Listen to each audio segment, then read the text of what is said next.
In this capsule, let me discuss briefly about the reliability of medical device and what are the reliability aspects that a designer should focus on when he is designing a medical device.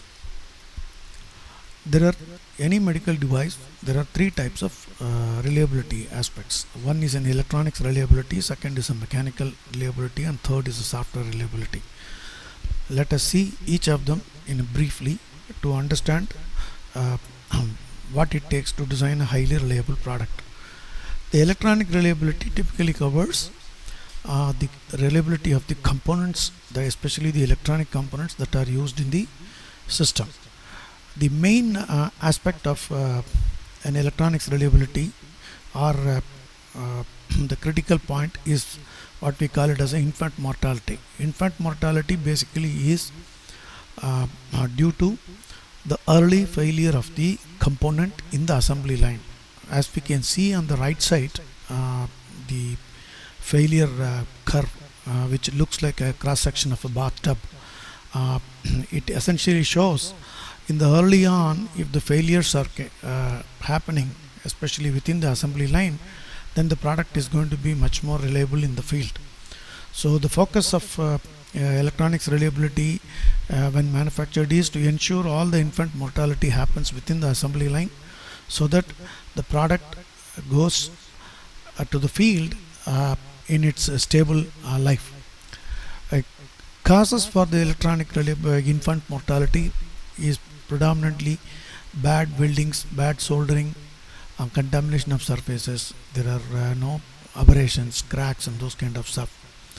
Second reason that electronic reliability gets impacted is the useful life of a part.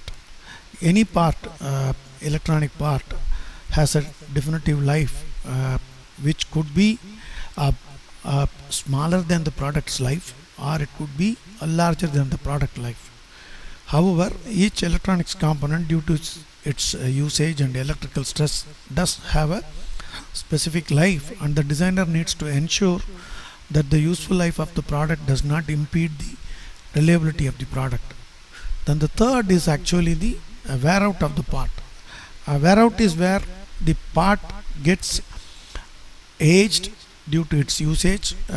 Some of the good examples I could see on a real electronics part is a relay, where relay keeps operating, or switches, where you keep using the switches for a definitive number of cycles and then the switch fails.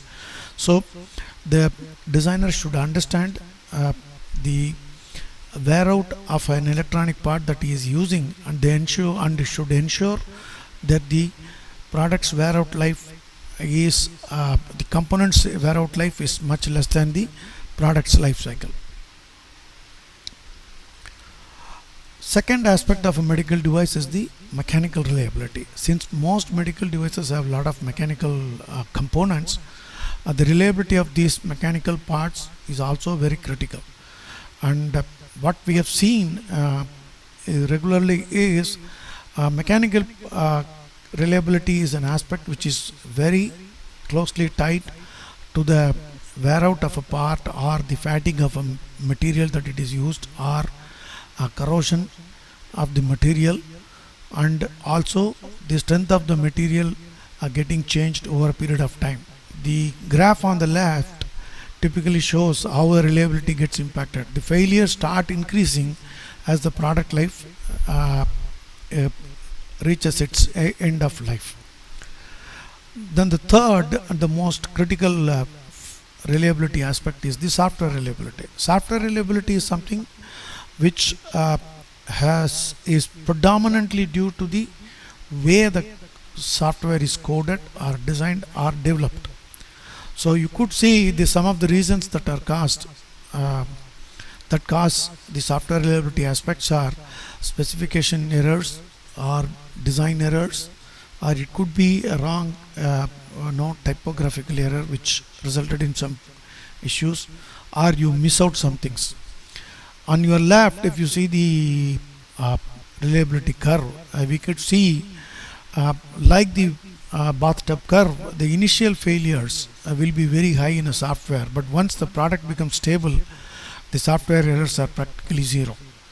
So what it effectively means is the designer should be looking at the electronics reliability, the mechanical reliability and software reliability, and then ensure these reliability aspects are designed in such a way that they don't uh, impede the product's life and offers a reliable product over a period of time.